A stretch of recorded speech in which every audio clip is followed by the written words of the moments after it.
오늘 보실 하나님 말씀은 골로새서 1장 1절부터 8절입니다. 골로새서 1장 1절부터 8절입니다.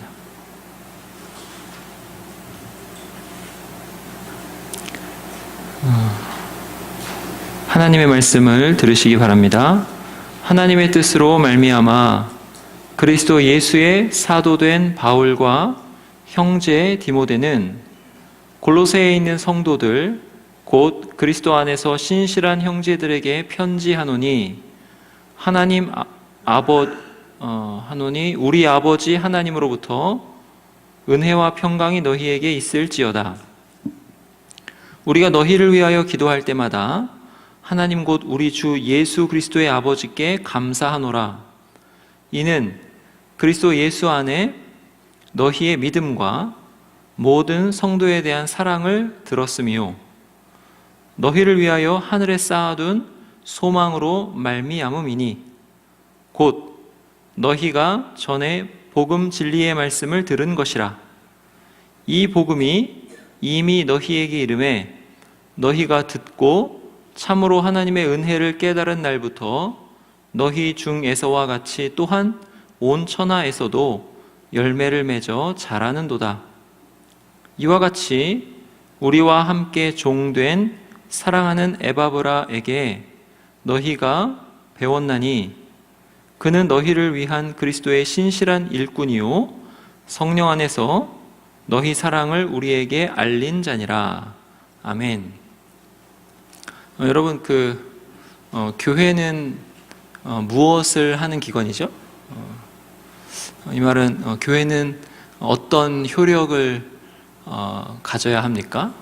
하나님께서 세상에 교회를 두신 목적은 뭐죠?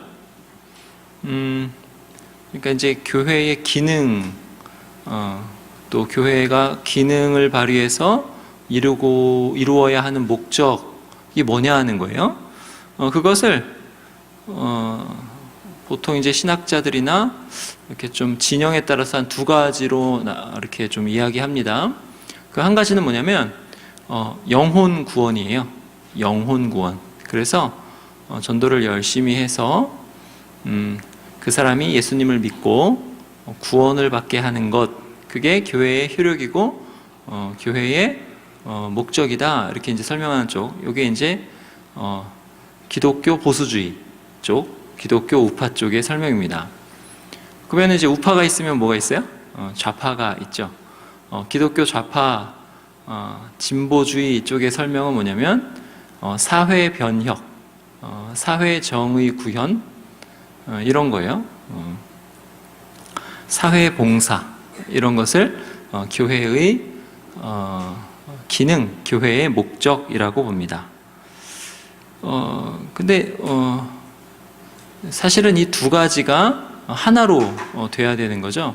그래서 지난 시간에 교회의 효력은 뭐냐, 교회가 왜 있어야 되는가, 교회가 세상을 향해서 가지는 기능은 뭐냐 했을 때 뭐라고 그랬죠? 세상을 살리는 것, 생명을 전하는 것 그랬죠. 여러분, 교회를 그리스도의 몸이라고 합니다. 그리스도의 몸.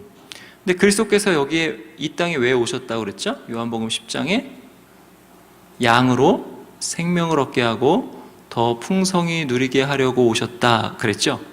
그러면 교회는 그리스도의 몸으로서 그리스도께서 하실 일, 그 생명을 얻게 하고 더 풍성하게 누리게 하는 일을 하는 거죠. 그래서 지난 시간에 에스겔 47장에 그 환상에 대해서 이야기했죠. 에스겔 47장의 환상, 에스겔이 환상 중에 본 새 성전에서 물이 흘러 그것이 생명수 강이 돼서 온 천하에 쫙 흘러 적셔 그 강이 닿는 곳마다 생명을 살리더라.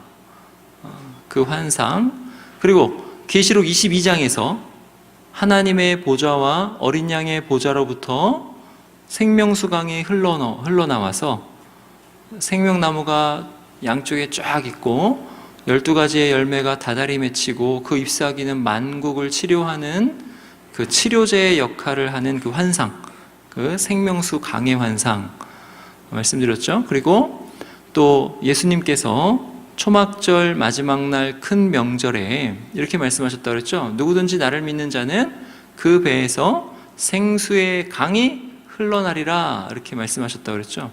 그래서 예수님 믿는 자가 어떤 사람인가? 그 사람을 통해서 생명을 얻게 되는 그런 사람이라. 그래서 요한복음 그 7장 39절에 보면, 이게 7장 38절에 방금 말씀드린 거고, 7장 39절에 보면 그것을 가리켜 믿는 자가 받을 성령을 가리킨다 이렇게 말씀하세요. 그러니까 생명수가 넘치는 일이 뭘 통해서 일어나는 거예요? 성령 충만함을 통해서 일어나는 거죠. 실제로 사도행전에서 성령께서 강림하시고 난 다음에 어떠한 일이 일어나냐면 교회가 굉장히 생명이 넘치게 되죠. 그래서 교회 안에서 떡을 떼며 교제하며 심지어 서로가 가진 것들을 다 팔아서 서로를 위해서 나눠주고 병이 고쳐지고 하는 여러 가지 생명의 활발한 일들이 일어나서 많은 사람들이 예수 그리스도 안에서 구원을 받더라. 이런 일들이 교회 안에서 일어나는 거죠. 그러면 교회는 세상을 향해서 어떠한 기능을 가집니까? 교회는 어떠한 곳이어야 돼요? 세상을 향해서 생명을 전하는 곳이 되어야 된다. 그런데 이제 라오디게아 교회는 지난주에 그러한 효력을 발휘했습니까? 발휘하지 못했죠. 그래서 예수님께서 말씀하시기를 미지근하다 내 입에서 토하여 버리리라 이렇게 말씀하셨어요. 교회가 생명을 전하는 그러한 기능을 전혀 하지 못하고 있다 그랬습니다. 교회가 생명을 전하지 못하는 그러한 이유에 대해서 말씀드렸는데 그 이유가 뭐라고 그랬죠? 교회 안에 있는 혼합주의라고 그랬죠. 예수님도 주님으로 섬기고 가령 세상의 우상들도 로마 황제나 각 무역조합의 수호신도 그냥 섬기는 거죠. 그래서 예수님도 섬기고 이쪽도 섬기는 이 혼합주의, 이게 왜 예수님의 생명을 흘러 넘치게 하지 못합니까? 왜 그러냐면 예수님도 섬기고 이것도 섬긴다는 것은 결국 무슨 뜻이냐면 예수님을 못 믿는다라는 뜻이거든요. 그러니까 가령 그런 거예요. 나 예수님 믿어. 그런데 돈도 있어야지. 이런 거예요. 교회 일, 그럼 교회 일 열심히 해야지. 좋은 거지. 그런데 교회 일은 헌금이 거쳐야지 하지. 교회 개척하는 거 좋은 거야. 그런데 교회 개척도 돈이 있어야 하지. 뭐 이렇게 예수님을 믿는다라고 하면서 실제로는 혼합해서 믿는다는 건 뭐냐면 실제로는 예수님 안 믿고 돈을 믿는다라는 거죠. 그런데 여러분 한번 잘 생각해 보세요. 돈이 여러분의 생명을 살릴 수 있습니까? 짜잘한 건 살릴 수 있죠. 병원 가면 되니까. 그죠? 근데 여러분이 죽을 병에 걸렸을 때 돈이 여러분을 살릴 수 있어요? 살릴 수 없습니다. 여러분이 아무리 재산이 100억이라고 하더라도, 여러분이 아무리 좋은 슈퍼카를 타고 다닌다 하더라도 죽어요. 그럼 진짜 생명은 돈에는 없다는 거죠. 예수님 말고는 진짜 생명이 없어요. 진짜 생명은 어디에밖에 없습니까? 부활하신 예수 그리스도 안에밖에 없다라는 거죠. 그러니까 교회가 생명을 이렇게 전하려면 진짜 생명을 전해야 되는데 어떻게 전할 수밖에 없다고요? 예수 그리스도 한 분만을 전할 수밖에 없다는 거죠. 교회가 부활 생명 안에서 충실해져서 예수 그리스도를 전할 때 온전히 그 부활 생명을 전할 수 있다. 생명을 전할 수 있다. 그렇게 말씀드렸습니다. 여러분, 죽음을 이기시고 부활하신 분은 오직 예수 그리스도 한 분이십니다. 이걸 기억하셔야 돼요. 그 안에서 오늘은 골로새서 말씀을 통해서 예수 그리스도의 속성, 예수님이 누구신가라는 것과 또 예수님이 하신 일이 어떠한 의미인가, 또 예수님의 부활 생명이 어떠한 것인가, 또 교회는 그 부활 생명으로 어떠한 일들을 해야 되는가, 이걸 좀 살펴보려고 해요. 골로새서에 잘 나와 있습니다. 그래서 오늘 보시면 처음에 어떻게 얘기합니까? 그리스도 예수의 사도된 바울과 이렇게 나오죠. 바울을 가리켜 누구의 사도다? 그리스도 예수의 사도다 그래요. 여기 사도라는 말이 굉장히 중요합니다. 이 사도라는 말은 뭐냐면 예수 그리스도의 계시, 예수 그리스도를 특별하게 알게 하셔서 예수 그리스도를 정확하게 전하도록 보냄을 받은 사람을 사도라고 그래요. 구약으로 따지면 여호와의 종과 동격입니다. 여호와의 종은 누구예요? 하나님이 그 시대를 향하여 하나님의 말씀을 전하도록 부름받은 사람이고, 그가 전하는 말씀은 하나님의 계시인 거죠. 그래서 그가 선지자가 말씀을 전할 때 나 여호와가 말하노라 하면서 전할 수 있는 그 여호와의 종과 동격인 거예요. 그래서 사도가 예수 그리스도는 이런 분이야 라고 한다면 예수 그리스도는 진짜 그런 분인 거죠.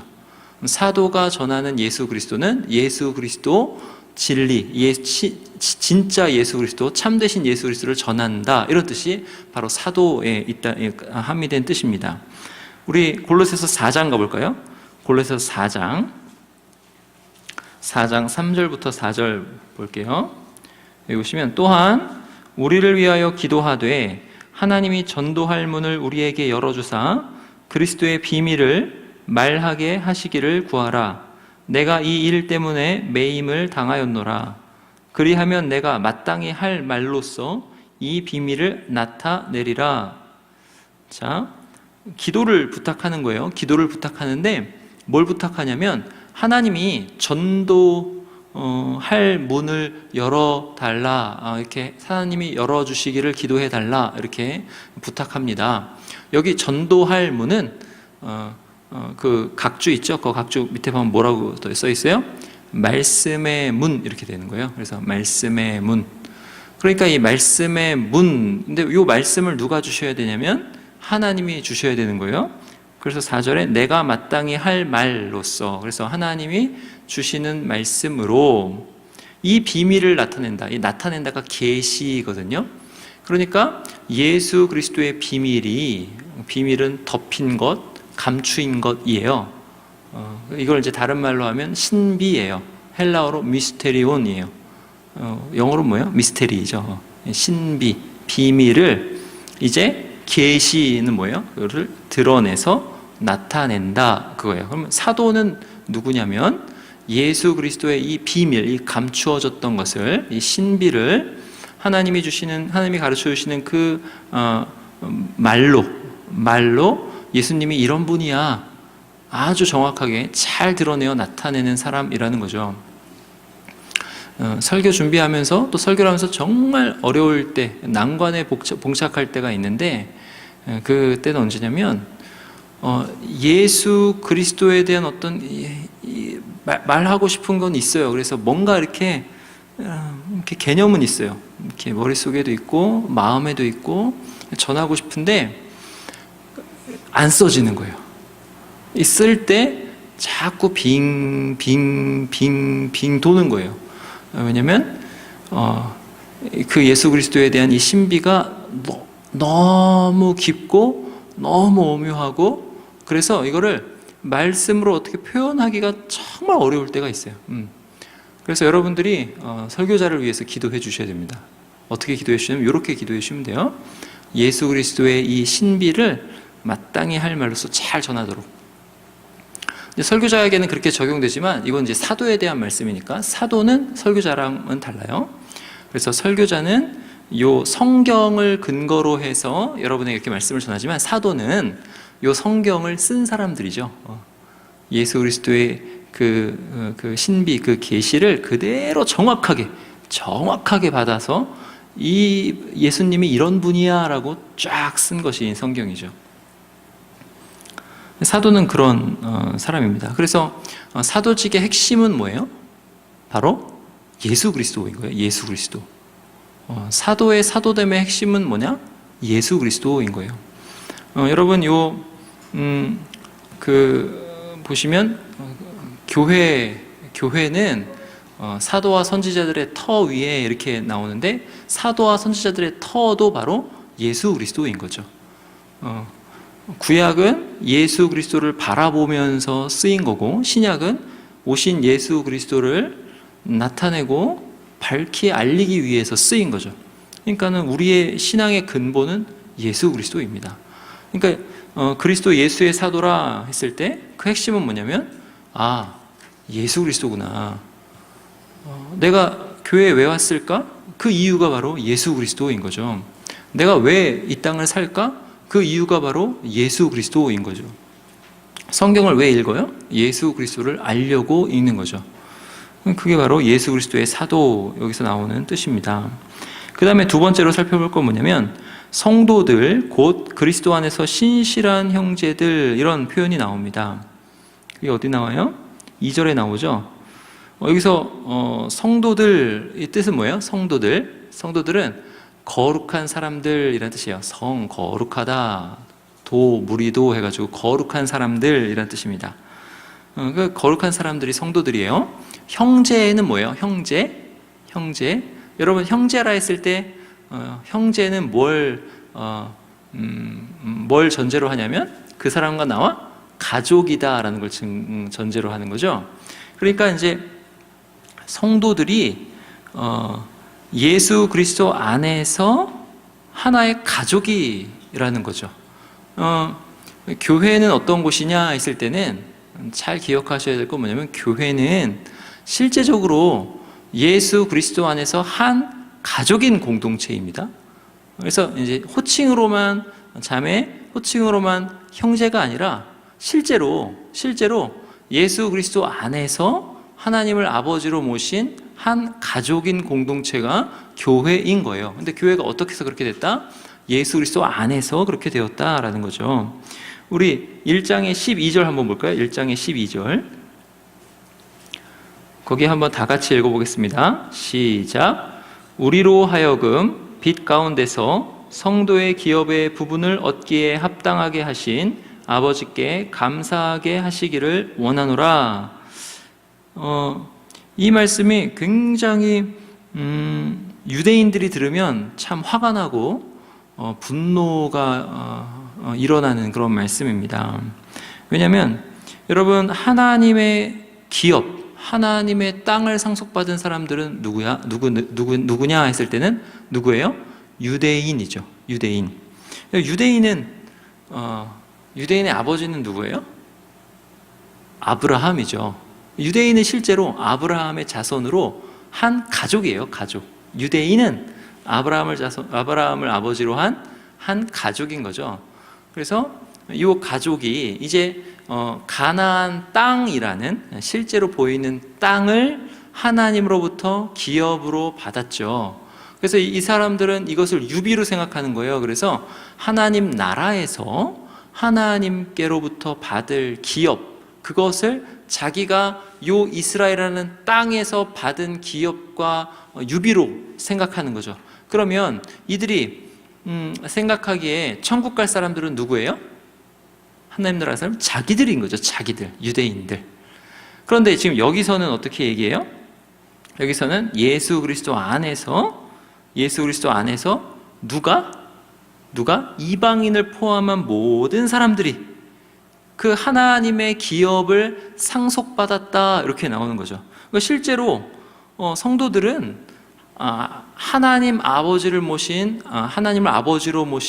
한 가족으로서 하나님의 기업을 유대인들이 상속받았던 땅을 받았던 것처럼 실제로 하나님 나라의 그 기업을 상속받을 사람들이라는 거죠. 새로운 가족이에요. 새로운 인간관계가 탄생한 것입니다. 누구 안에서? 예수 그리스도 안에서. 자, 우리 3장 10절 한번 보세요. 골로새서 3장 10절.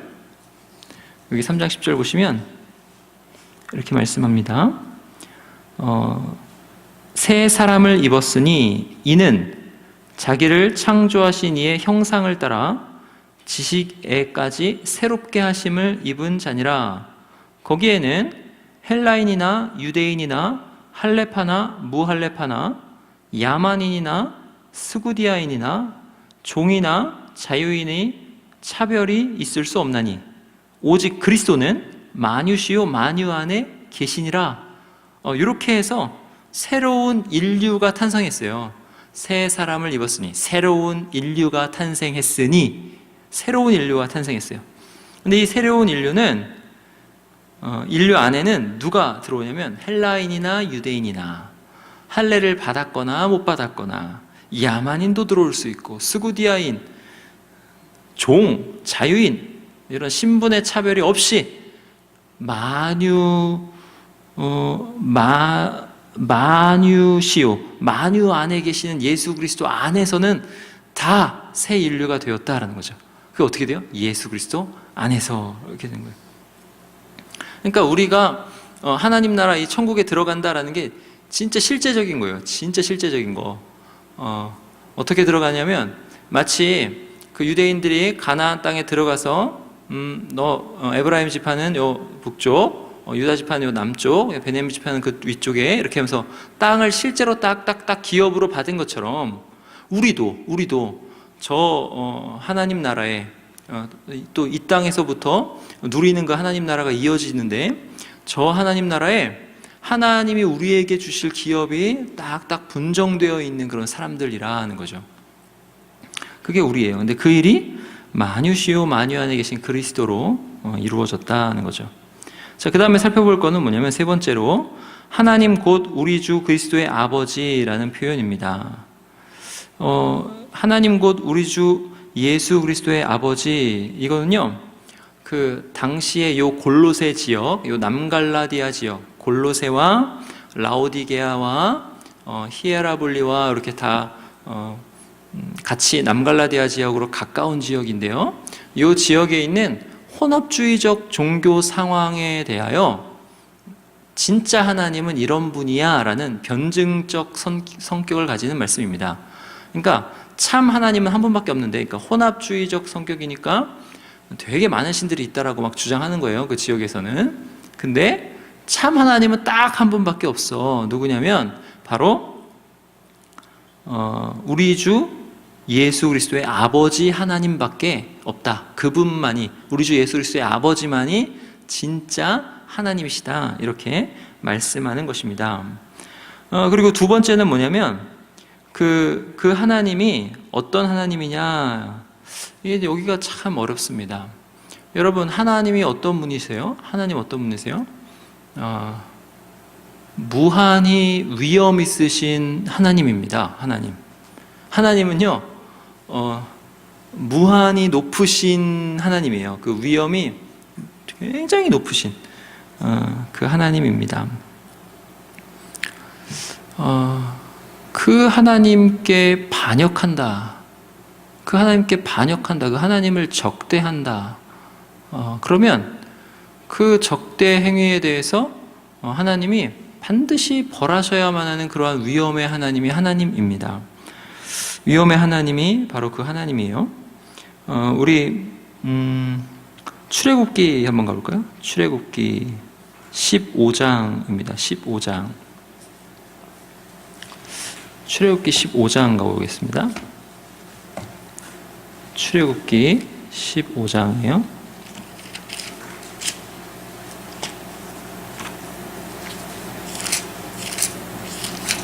(15장 7절) 자, 한번 같이 읽을게요. 시작. 주께서 주의 큰 위엄으로 주를 거스르는 자를 엎으시니이다. 주께서 진노를 발하시니 그 진노가 그들을 지푸라기 같이 사르니이다.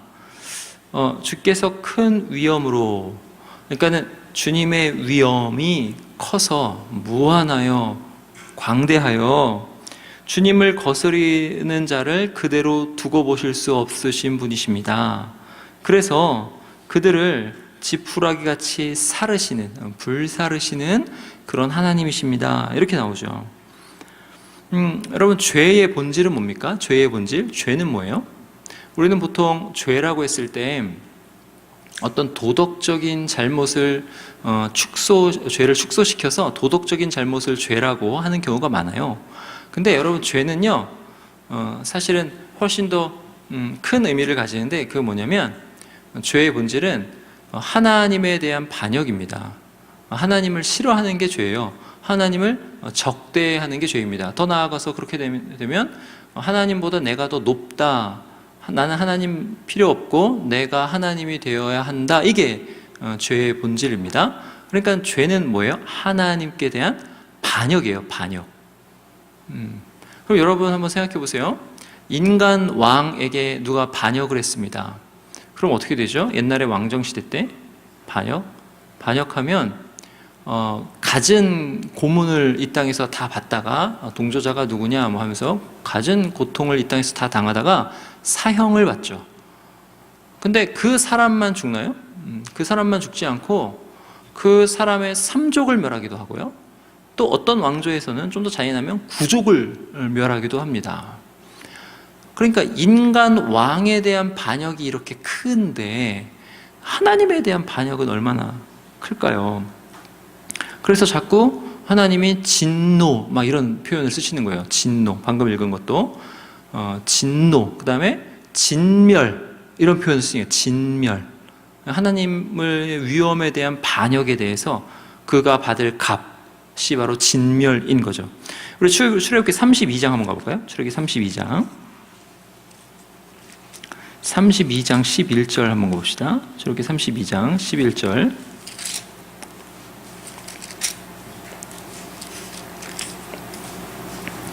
출애굽기 32장 11절 보세요. 모세가 그의 하나님 여호와께 구하여 이르되 10절부터 읽을게요. 그런즉 내가 하는 대로 두라. 내가 그들에게 진노하여, 진노 나오죠. 그들을 진멸하고, 진멸 나옵니다. 너를 큰 나라가 되게 하리라. 모세가 그의 하나님 여호와께 구하여 이르되 여호와여 어찌하여 그 큰 권능과 강한 손으로 애굽 땅에서 인도하여 내신 주의 백성에게 진노하시나이까. 어찌하여 애굽 사람들이 이르기를 여호와가 자기의 백성을 산에서 죽이고 지면에서 진멸하려는 악한 의도로 인도해 내었다고 말하게 하시려 하나이까. 주의 맹렬한 노를 그치시고 뜻을 돌이키사 주의 백성에게 이 화를 내리지 마옵소서. 이제 모세가 중보하는 거죠. 근데 이 중보하는 이유가 뭐냐면 그들에게 진노가 진짜 임하는 거죠. 진짜 임해야 하는 거예요. 그래서 모세가 말리지 않으면 그들은 진노를 받아 진멸되어야 될 대상이 되어버린 거죠. 그래서 모세가 지금 중보하는 것입니다. 근데 지금 여기서 모세가 말리고 있죠.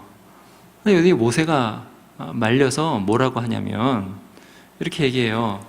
하나님이 그들을 인도하여 내셨는데 그들을 산에서 다 진멸할 악한 의도로 인도하여 내셨다고 애굽 사람들이 하나님께 대해서 그렇게 비방하면 어떡합니까? 이렇게 이제 모세가 중보하죠. 여러분 이게 신비입니다. 어떻게 신비냐면 아담이 범죄했을 때 사실은 어떻게 돼야 됩니까? 아담이 범죄했을 때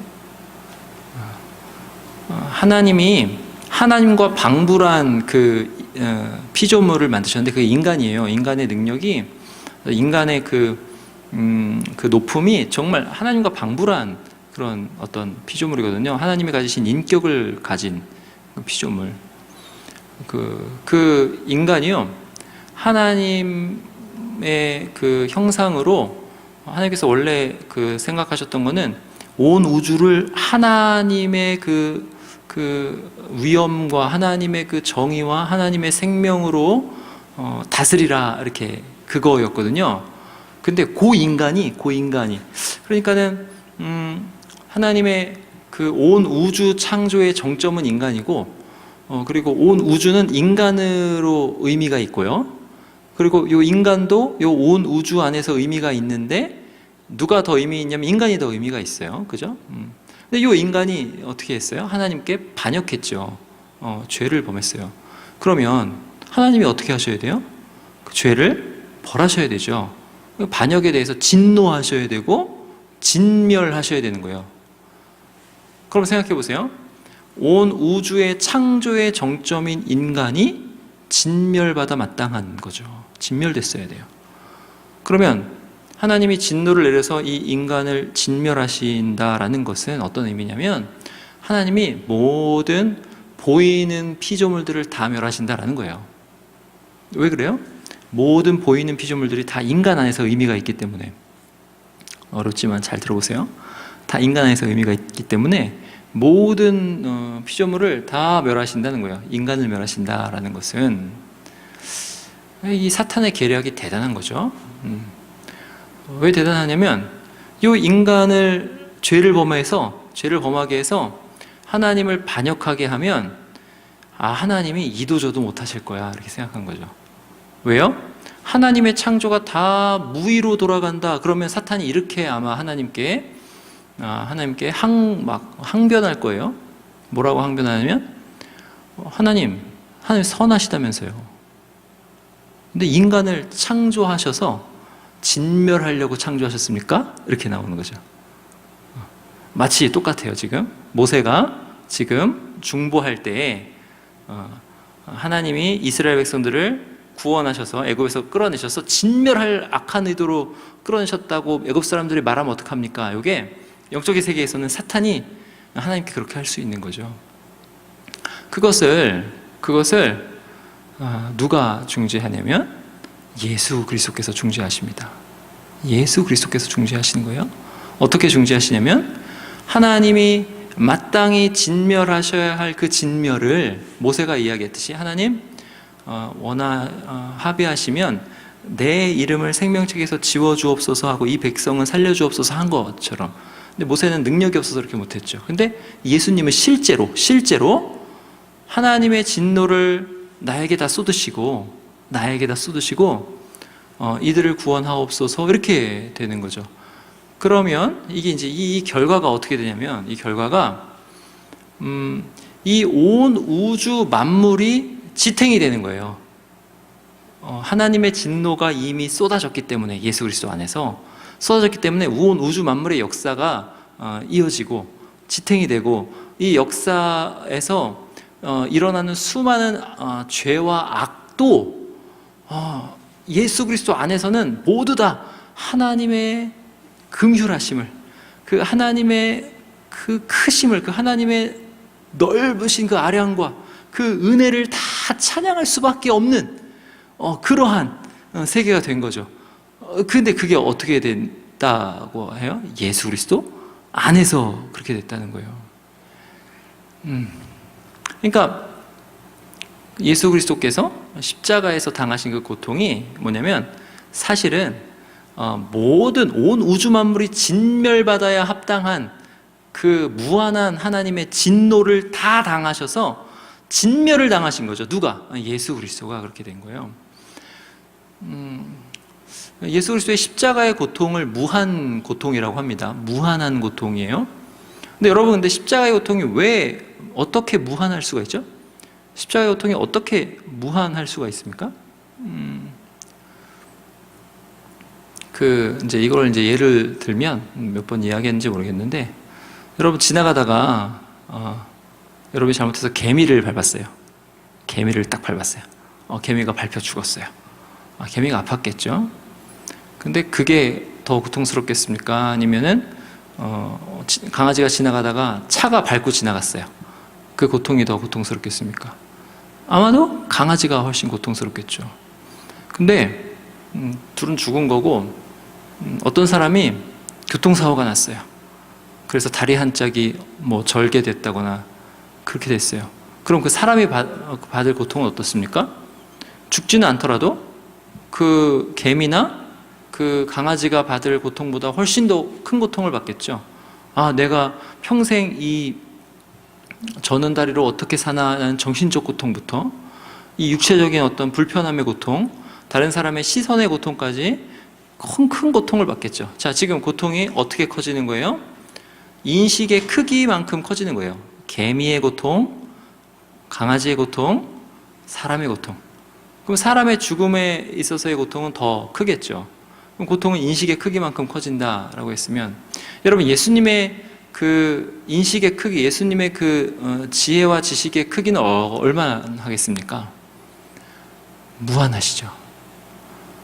그러면 우리는요, 상상할 수 없는 고통이에요. 우리는 하나님이 진노가 이렇게 내려졌다라는 것이 그냥 이렇게 관념적으로 그게 무엇인가 이렇게 하는데, 우리는 이제 그래서 자꾸 십자가 해가지고 막 육체적인 것만 막 보잖아요. 패션 오브 크라이스트 보면서 막 찔리고 막 맞고 막 이런 것만 자꾸 생각하는데, 그런 어떤 형상화는 사실은 그렇게 좋지는 않습니다. 왜냐하면 그 고통의 핵심과 본질은 육체적인 고통을 훨씬 뛰어넘는, 훨씬 상회하는 영적인 고통이 있어요. 그 고통을 예수님이 미리 감지하시고 겟세마네 동산에서 아버지여 할만하시고는 이 잔을 제게서 지나가게 하옵소서라고 피가 뻘뻘 흘려지도록 그렇게 구한 그런 고통입니다. 여러분, 예수님이 이 죽음의 형벌을 굉장히 무서워하셨다니까요. 우리는 죽음을 그렇게 무서워하지 않습니다. 왜 죽음을 무서워하지 않아요? 우리는 이미 예수 그리스도 안에서 이 죽음이 형벌이 아닌 게 돼서 죽음을 무서워하지 않아요. 이 죽음은 우리에게는 징계고 지나가는 거예요. 죽음 이후에는 우리는 영원한 생명으로 들어갑니다. 나중에 부활하겠죠. 이 죽음이 우리에게는 관문이고 과정이에요. 근데 예수 그리스도에게는 뭐였냐면 하나님의 무한한 진노가 이렇게 다 내려지고 그 진노를 육체적 고통과 함께 당하신 무한한 고통의 형벌이었다는 거죠. 예수님이 그걸 다 당하신 겁니다. 그래서 예수님이 하나님의 무한 진노를 다 당하신 거예요. 여기서 또 한 가지 또 어려운 건 뭐냐면, 예수님이 그 무한한 진노를 다 당하셨는데 하나님이 진노를 내리시는 분이시면서 동시에 누구냐면 예수 그리스도의 아버지셔요. 이게 어렵습니다. 어떻게 하나님이 그 무한한 진노를 다 내리셔서 온 세상을 이렇게 다 이렇게 유지하시고 하시는데, 그 무한 진노를 다 내리는 그 대상이에요, 예수님이. 근데 그 예수님의 아버지시라, 하나님이. 그러면 그 예수님의 희생이 예수님만의 희생입니까? 아니죠. 그 자기 아들을 아끼지 아니하시고 우리 모든 사람을 내어주신 아버지의 희생이기도 하는 거죠. 그래서 복음 진리가요, 여러분, 쉽다 안다 생각해 보십시오. 계속 생각해 보세요. 생각하면 생각할수록 어렵고 생각하면 생각할수록 모릅니다. 너무 무한하고 너무 크고 너무 방대한 진리입니다. 그래서 예수 그리스도 하나님은 누구냐? 진짜 하나님 누구냐? 바로 예수 그리스도의 아버지 하나님이 진짜 하나님이다 라는 거예요. 여러분, 하나님이 구약 시대로부터 잘 보시면 죄 때문에 어떤 양이나 소나 이런 제물들에 이렇게 그 안수하게 하시고, 이 제물들을 이렇게 제사하게 하시고 받으셨죠. 근데 구약에 이렇게 대대로 보면 여호와 이레가 나오죠. 이삭이 죽어야 되는 자리에 하나님이 준비하신 어린 양이 죽는다, 이렇게 되는 거예요. 그리고 소나 양은 내가 아니죠. 그리고 소나 양은 내가 창조했습니까? 아니죠. 하나님이 창조하셔서 준비한 거죠. 하나님이 계속 하나님께 바쳐질 예물들을 준비하시는 것.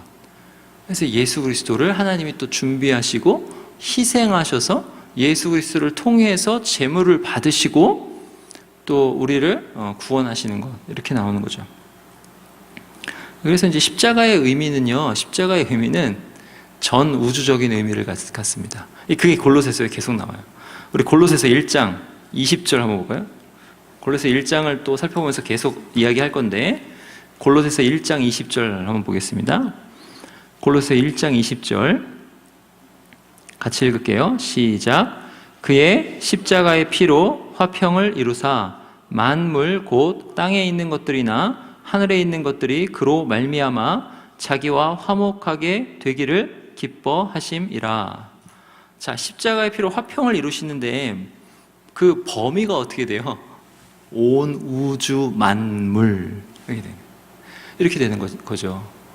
그러니까 십자가가 뭐냐면 그 하나님을 대적하는 세력에 대한 하나님을 대적하는 세력에서 지금 허용 안에서 대적하는 그 세력에서 인격화돼서 이제 표현되는 그 자가 사탄인데, 그 사탄에 대한 하나님의 답이죠. 십자가 이렇게 되는 거예요. 그럼 사탄이 아무 말로도 대적할 수가 없는 겁니다. 그래서 이 십자가를 딱 보니까, 십자가는 뭐냐 했을 때 하나님의 하나님을 대적하는 이 죄와 악이 이 하나님의 무한 진노를 받아서 다 멸망되어야 되는데, 이 다 멸망되지 않고 이게 유지되게 되는데, 그게 예수 그리스도의 십자가 안에서 그렇게 된다는 거죠. 그러니까 이게 어떻게 그렇게 되냐면, 이게 이제 다 멸망받을 형벌이 어디서 치러졌기 때문에 그게 가능해요? 예수 그리스도의 십자가 안에서 그게 다 치러졌기 때문에, 온 우주의 멸망이 이제 유보되는 거죠. 그러니까 유보되는 게 아니라 온 우주의 역사가 이렇게 계속될 수 있는 거죠. 그러니까 이제 십자가는 뭐냐면 하나님의 지혜라 그래요. 하나님 지혜라. 어떤 지혜냐 했을 때는 온 우주의 역사를 이끄시는, 온 우주를 지탱하시는 하나님의 지혜인 거죠. 이 십자가 안에서 하나님의 진노도 쉬고, 우리 인간들도 하나님 앞에서 쉬고, 그래서 하나님과 화평을 누리는 것, 그게 바로 예수 그리스도의 십자가입니다. 그리고 그 인간들만 아니라 온 우주 만물이 전부 다 그렇게 된다는 거죠. 그 안에 바로 믿음으로 산다라는 게 의미가 있습니다. 3절에 그게 나오죠. 그리스도 예수 안에 너희의 믿음, 이렇게 나오죠. 그리스도 예수 안에 너희의 믿음. 여러분, 우리가 믿음으로 산다라는 게 뭐냐면요, 예수 그리스도 안에 산다라는 거예요. 예수 그리스도 안에 산다. 모든 것을 예수 그리스도를 힘입는다는 거예요. 그런데 지금까지 들어본 설명을 이렇게 추론해서 결론 지으면 온 우주의 의미는 십자가일 수밖에 없잖아요. 예수 그리스도일 수밖에 없어요. 그래서 온 우주의 의미, 목적, 가는 방향은 예수 그리스도의 그 영광, 그거밖에 없어요. 그러면 믿음으로 산다는 건 뭐냐면 모든 것에 있어서 예수 그리스도를 의지하면서 산다 이거죠. 그러니까 내가 이걸 왜 해? 그 이유가 예수 그리스도. 내가 이거 도전할 때도 그 힘 주시는 이가 예수 그리스도. 나에게 어떤 좋은 것이 왔어요. 그것을 좋은 것으로 받아 누리는 것도 예수 그리스도 안에서. 나에게 어떤 환난과 고난이 왔어. 그 환난과 고난을 이겨 맞서 싸워 돌파하는 그 힘도 예수 그리스도. 나에게 죽음이 다가왔어요. 그 죽음을 통과하는 동력, 통과하는 그 믿음도 예수 그리스도 안에서 이렇게 되는 거예요. 삶의 모든 것이 예수 그리스도 안에서. 이게 바로 우리의 믿음의 범위이자 대상이 바로 예수 그리스도입니다. 이게 바로 은혜와 평강의 지배입니다. 사도 바울이 그러죠. 은혜와 평강이 너희에게 있을지어다. 여러분 한번 생각해 보세요. 은혜. 시작부터 끝까지 은혜입니다. 시작부터 끝까지 은혜예요. 여러분을 창조하신 하나님의 은혜. 여러분 한번 생각해 보세요. 이제 예전에도 한번 이야기한 적이 있는데, 여러분 오늘 요 자리에 올 때 혹시 한 대라도 맞고 왔습니까? 안 맞고 왔습니까? 오다가 안 맞고 왔죠. 그건 뭐예요? 은혜를 받고 온 거죠. 여러분을 보는 모든 사람들이 여러분을 용납한 거예요. 은혜로. 쟤는 왜 저렇게 생겼어? 하고 때릴 수 있는 그런데 다 용납을 받고 여기 자리에 온 거예요. 여러분, 만약에 여러분의 부모가 여러분을 용납하지 않았다면 여러분 이 자리에 있을 수 있습니까? 만약에 여러분의 부모가 여러분에게 은혜를 베풀지 않았다면 여러분 이 자리에 있을 수 있어요? 여러분, 나서부터 여러분의 존재 자체가 뭐의 집합체냐면 엄청난 은혜의 집합체입니다. 여러분, 어떤 일이 안 될 때, 어떤 일이 안 될 때, 또는 취업이 안 되거나 뭐 시험을 볼 때 자꾸 떨어지거나 이렇게 할 때 생각하셔야 되는 거 있어요. 나는 왜 이렇게 안 되지? 이렇게 열심히 하는데 안 되지? 이렇게 하면서 억울해하고, 그렇게 하면서 그 원망도 하고 이러는데 안 되는 게 당연한 거죠. 왜 안 되는 게 당연해요? 우리의 존재 자체가 그렇게 뛰어나고, 우리의 존재 자체가 그렇게 우리 존재 자체 안에서 그런 능력, 그런 어떠한 좋은 것, 그런 선한 것이 전혀 없어요. 전혀 없습니다. 그러면 우리에게 다가오는 모든 선한 것은 다 무엇으로 주어지냐면 하나님의 은혜로 주어지는 거예요. 창조부터, 여러분이 이 땅에 있는 이 창조부터 뭐까지? 여러분이 지금 유지되면서 여러분이 지금 사는 이 삶까지 다 하나님의 은혜인 것입니다. 어떻게 해요? 예수 그리스도의 십자가 안에서 여러분이 유지되니까. 예수 그리스도의 십자가가 없으면 여러분이 유지되지 못하니까. 예수께서 지금도 여러분을 붙들고 여러분에게 은혜 베푸시지 않으면 여러분은 지금도 유지되지 못하니까 여러분의 삶은 처음부터 끝까지 다 은혜인 거죠. 그런데 그 은혜를 우리 믿는 자들만 받고 삽니까? 이 생에서는 믿지 않는 자들도 받고 살아요. 어떻게 받고 살아요? 믿지 않는 자들도 기뻐하는 게 있을 수 있고, 믿지 않는 자들도 작은 성공을 얻을 수 있고, 믿지 않는 자들도 타고난 외모를 뭐 이렇게 타고날 수도 있고, 결혼 잘할 수도 있고, 이 세상에선 받고 살아요. 그런데 그게 이제 어떻게 갈라지죠? 우리에게 베푸신 이 은혜는 예수 그리스도 안에서 영원한 은혜로 갈라지고, 그리고 이 사람들의 은혜는 이 세상까지 받고 사는 은혜인 거죠. 그럼 이 사람들이 죽을 때는 어떻게 되냐면, 은혜를 받고 살면서도 은혜를 모르고 예수 그리스도를 모르고 반역하면서 산 것에 대한 대가, 그것이 이 사람들에게 치러지겠죠. 영원 지옥 형벌로 이 사람들에게 치러질 것입니다. 그러니까 우리 믿는 자들은 믿지 않는 자들과 다르게 이 땅에서는 고생하면서 고통하면서 살 수 있어요. 근데 고생하면서 고통하면서 사는 이유는 뭐냐면, 우리의 인생이 이 세상에서 끝나는 것이 아니요, 우리의 인생이 온 이 영원 안에서 사는 것이기 때문에 우리가 은혜의 주, 은혜의 근원, 은혜의 그 생명수의 근원을 잊어버리지 않게 하기 위해서 다가오는 고난과 고통인 거죠. 여러분은, 우리는 다 은혜 안에 삽니다. 그래서 이 은혜 안에 사는 사람들의 특징이 뭐냐면 평강이 있어요.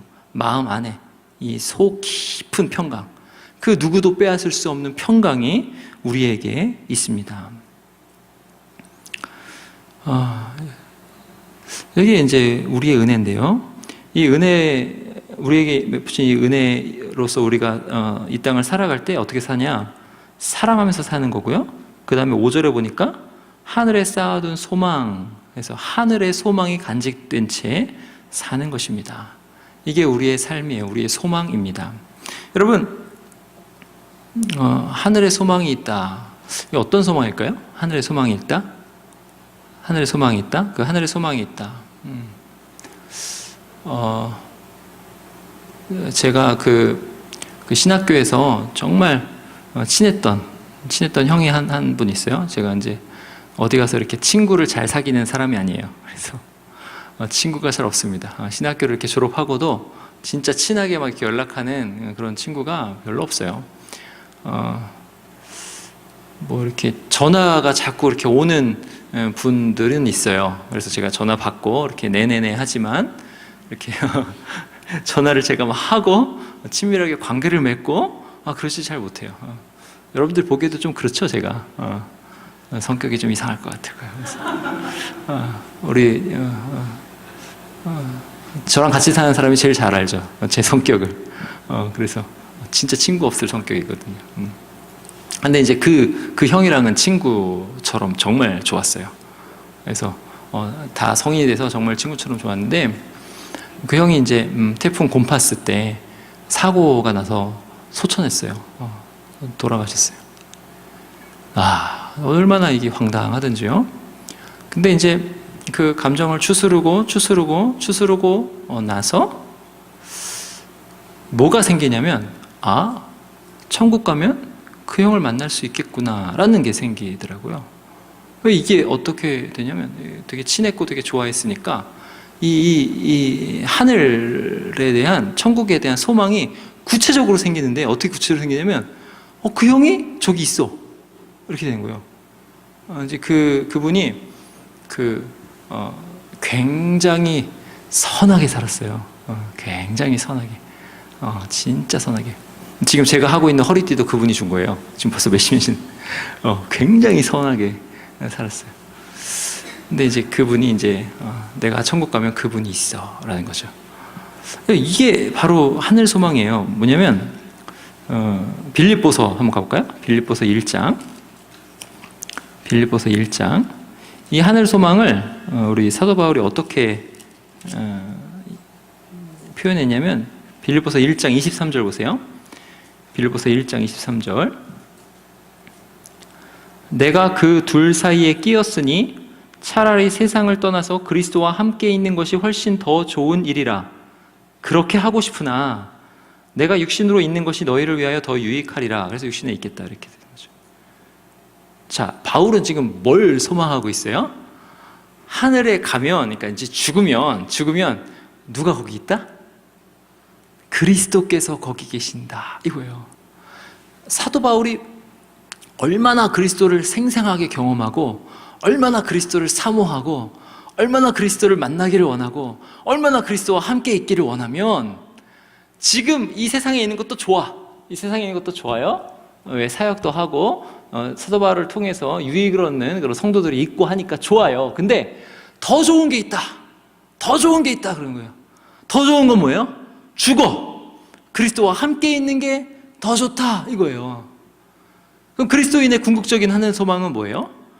이 땅에 사는 것이 좋은 거예요, 우리에게도. 근데 좋지만 더 좋은 게 있다. 내가 예수 그리스도와 함께 있는 그것이 더 좋다. 내가 천국에 가면 우리 예수님 만나고 싶다. 우리 예수님 손 한번 잡아보고 싶다.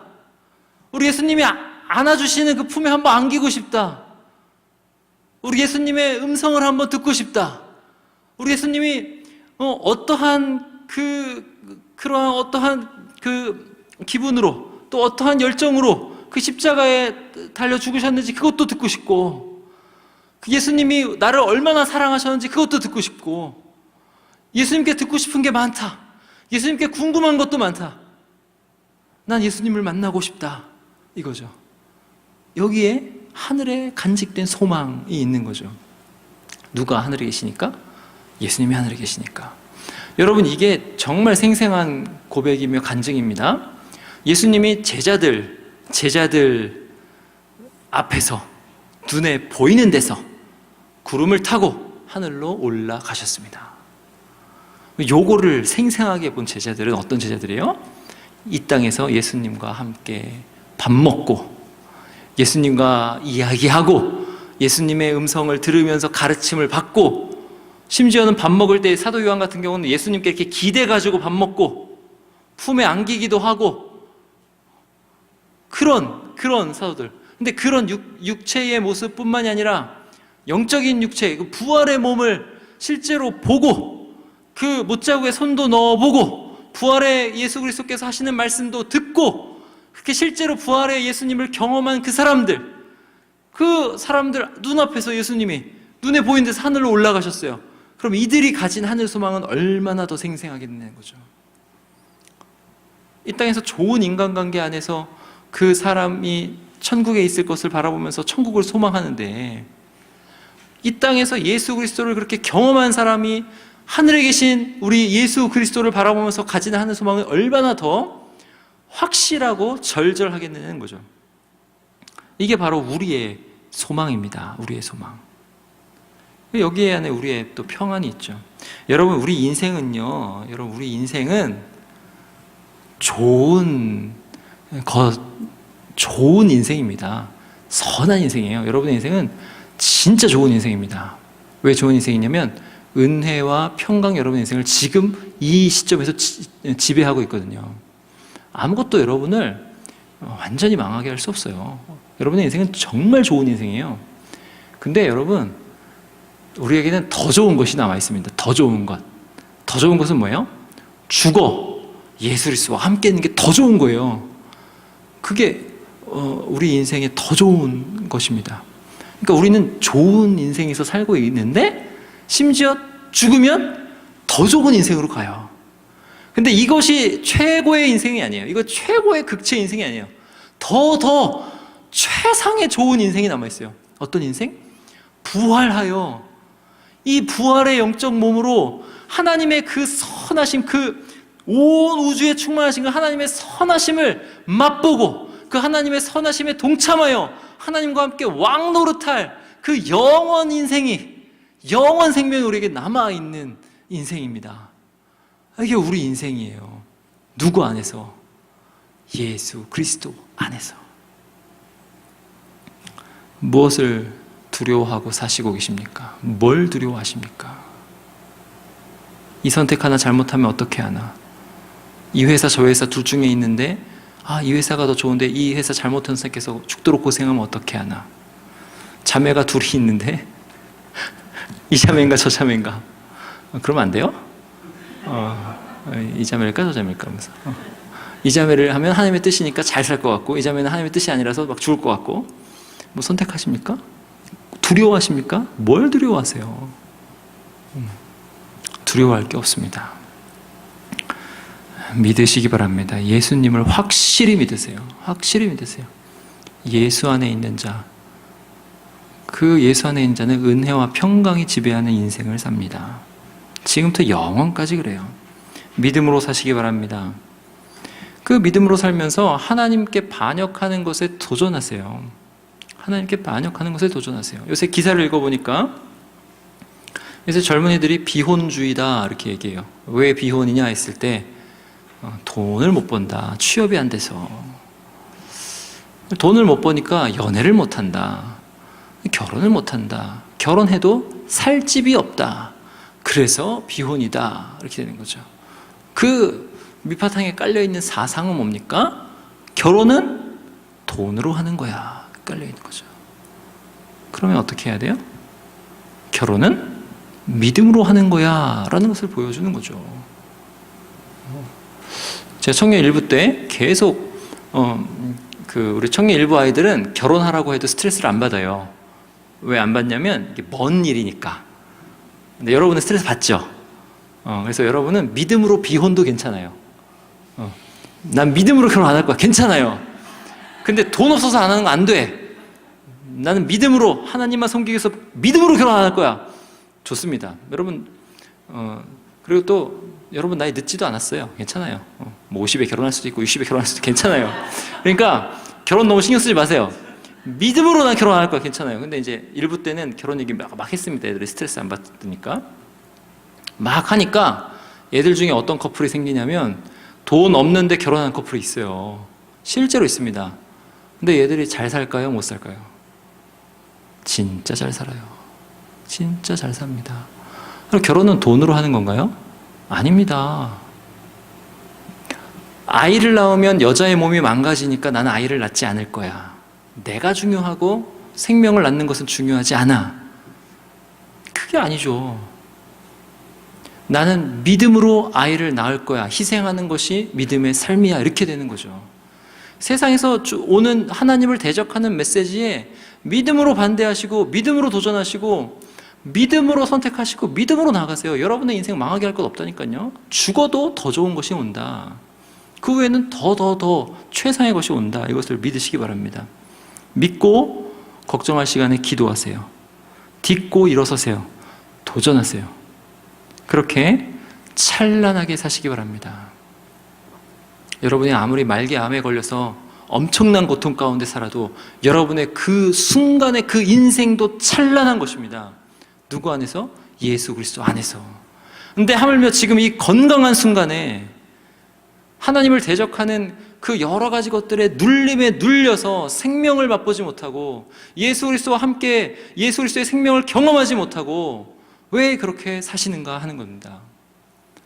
박차고 일어나 도전하여 기도하며 예수 그리스도를 믿는 믿음으로 예수 그리스도를 경험하라는 거예요. 경험하심으로 하늘 소망으로 사시는 저와 여러분 되시기 바랍니다. 기도하시겠습니다. 우리 시간 함께 기도하실 때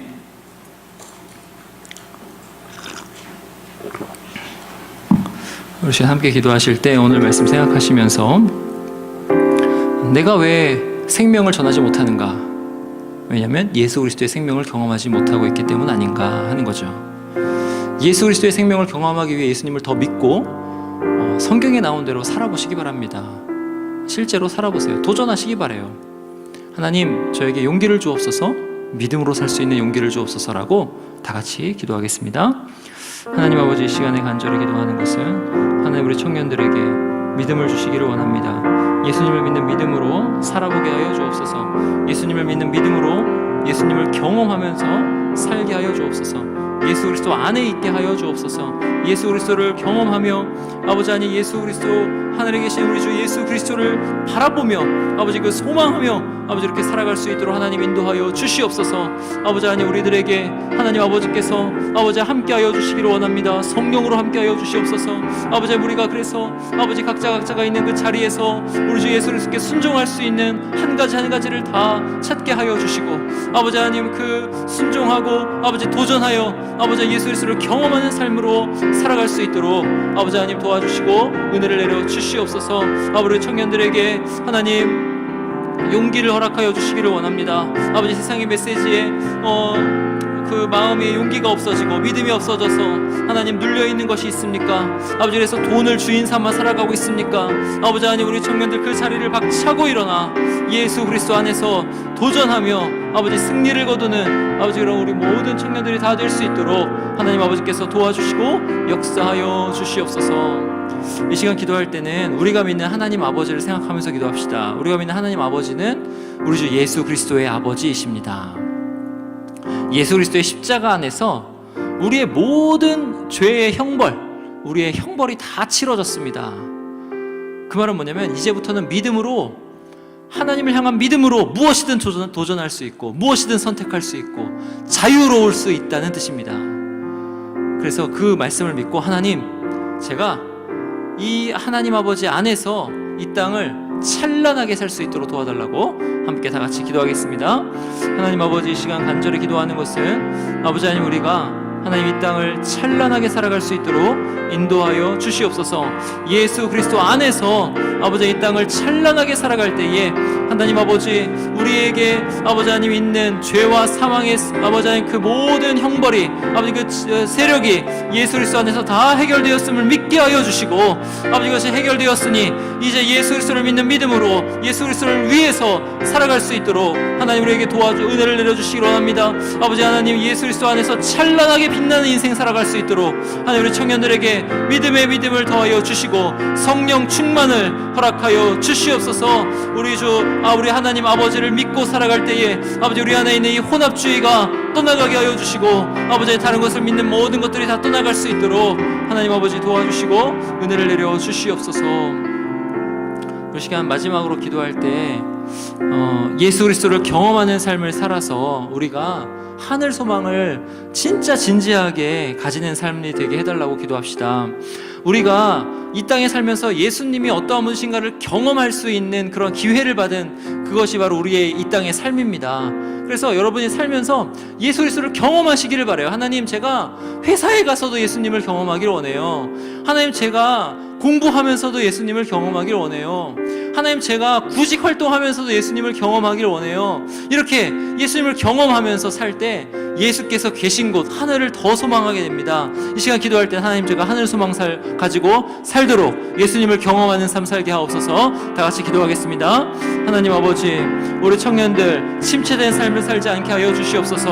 아버지, 청년들 한 사람 한 사람에게 은혜를 베풀어 주셔서 하나님 예수 그리스도를 경험하는 삶을 살아갈 수 있도록 하나님 도와주시옵소서. 아버지, 우리 청년들이 삶에서 아버지 도전하고 또 실패하고 또 도전하고 또 성공하고 하나님 이 모든 과정 가운데서 아버지 그 모든 것에 예수 그리스도를 믿음으로 함으로 예수 그리스도를 경험할 수 있도록 도와주시옵소서. 내가 먹는 것과 입는 것, 내가 아버지 아니 살집 아버지 모든 것에 관심 많으신 예수 그리스도, 아버지 그 예수 그리스도를 경험할 수 있도록 도와주시옵소서. 또한 내가 섬기는 것에 관심 많으신 예수 그리스도, 그 예수 그리스도를 경험하게 하여 주시옵소서. 내가 아이들에게 희생하며 대할 때에 그것에도 관심 많으신 되신 예수 그리스도, 그 예수 그리스도를 경험할 수 있도록 하나님 아버지 도와주시옵소서. 내가 공부할 때에 예수 그리스도를 더 알아가는 공부, 아버지 이렇게 예수 그리스도를 경험할 수 있도록 하나님 도와주시옵소서. 내가 묵상할 때에 나와 함께 하시는 예수 그리스도, 또 내가 구직 활동할 때에 나에게 인도하고 나에게 갈 길을 밝히 보여주시는 그 예수 그리스도를 경험한 우리 인생 되어서 하늘에 계신 예수 그리스도를 진짜로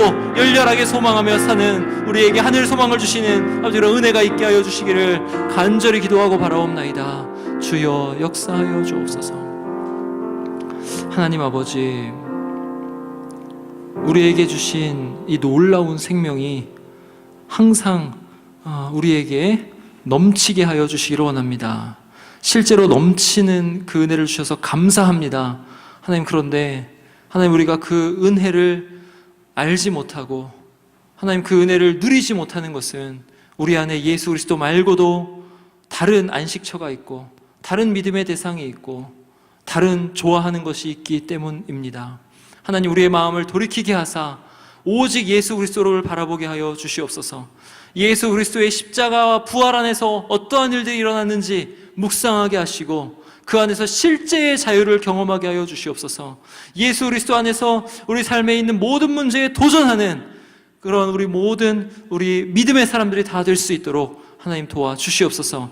그래서 우리의 삶에서 예수 그리스도를 매 순간 경험함으로 하늘에 계신 우리 주 예수 그리스도를 소망하며 사는 우리가 다 될 수 있도록 인도하여 주옵소서. 우리에게 은혜와 평강이 원리가 되고 은혜와 평강이 지배하는 그런 삶을 우리가 살게 되어서 감사하옵나이다. 감사드리고 예수님의 이름으로 기도하옵나이다. 아멘.